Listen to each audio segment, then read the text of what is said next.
Hello, and welcome to the Good News from the Corner podcast. I'm Jay. I'm your podcast host, and I'm also the rector at St. John's Episcopal Church in Memphis, Tennessee. I'm glad you found us. I'm glad you're here. Stay tuned for sermons, lectures, and more good news from the corner of Central and Greer. We don't have mountains around here. To have any kind of a mountain adventure, you'll have to drive several hours to the Ozarks in Arkansas, say, or the Smokies in East Tennessee. And if you're looking for a ski adventure, you'll have to go a whole lot further than that.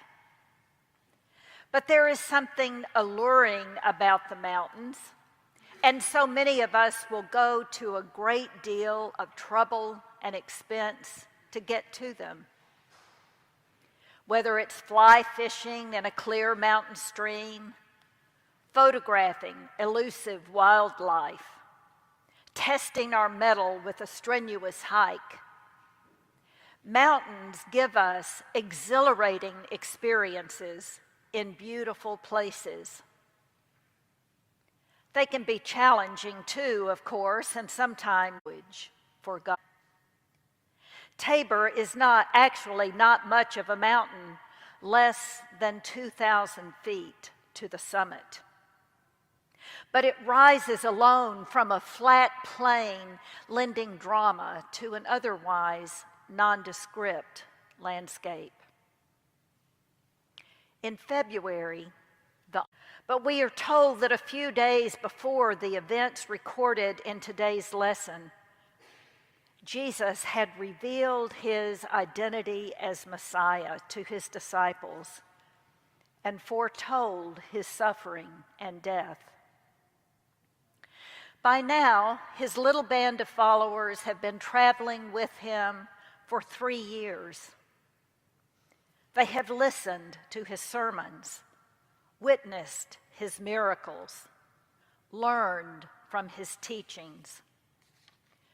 No doubt they have grown, and I can imagine they have been stretched beyond their comfort zones so many times it's familiar by now. But are they prepared for what is to come? It sure doesn't look like it. The disciples are bewildered, terrified is the word that Mark uses, by all the special effects. Jesus in dazzling light, the long dead patriarchs right there in front of them, and a cloud from which booms the very voice of God. This is my son, the beloved. Listen to him. Then the show is over. But we do know the transfiguration marks a turning point in the narrative, signaling the turn away from the light of Epiphany and toward the suffering of Calvary. But the turn doesn't happen before God reveals himself in Jesus to Peter, James, and John. And this is something I had never noticed before. God speaks not to Jesus, not to Moses or Elijah, but directly to Peter, James, and John. How did I miss that? What if the point is not so much what happened to Jesus, but what happened to the disciples who experienced this vision? Belden Lane movingly describes his experience as a pilgrim visiting Mount Tabor.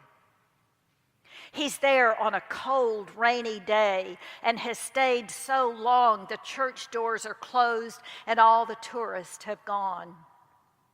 He is left alone.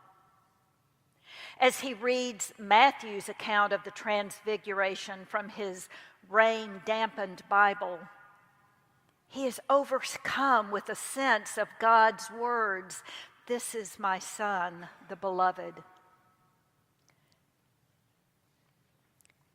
Spoken so long ago, but somehow, at least in that moment, it seems those words are meant not only for Jesus, but also for him.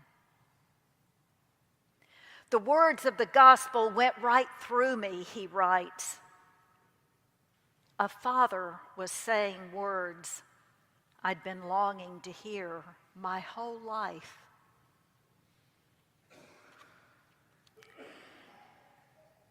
In his book, Conjectures of a Guilty Bystander, Thomas Merton describes a world that is absolutely transparent, and God is shining through it all the time, including, according to Merton, through each and every human being. There is no way of telling people, he wrote, that they are all walking around shining like the sun. Hospice patient for months. His wife was calling to tell me he had died early that morning.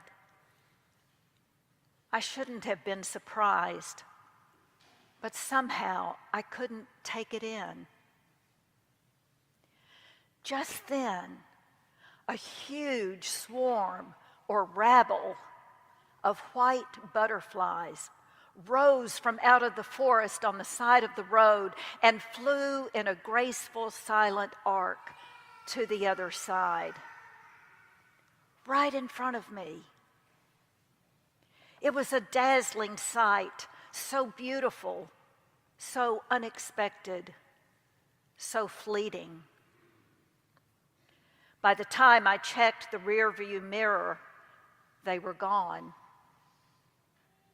But I was reassured somehow, for it seemed to me as if Jesus himself had stepped out of the darkness of the woods to remind me that for all of my sadness, love had not abandoned me. Many of you have had your own epiphanies, moments when the pieces clicked into place and the solution to some problem suddenly became to the inner rhythm of our lives.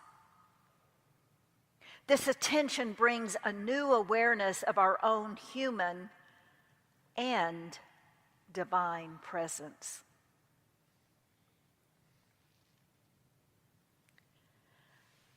The season of Lent is an invitation to remember that to live in this world is to know, amidst of all that our varied lives require of us, and be still and silent and wait for God to reveal something new in our own lives and in the life of this community at the corner of Central and Greer. I leave with you this blessing. May you totter on the edge while your questions emerge. The chaos of danger and discovery meets you, and the beauty across the valley finds you. And one day, when you rise, may you remember your inner brightness, giving gratitude for a settled heart and your place in the new day. Amen.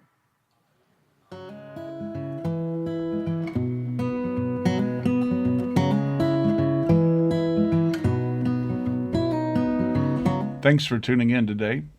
You've been listening to the Good News from the Corner podcast. St. John's Episcopal Church is located at the corner of Central and Greer in Memphis, Tennessee. Our parish website is www.stjohnsmemphis.org. You can also catch us on all of the normal social media platforms.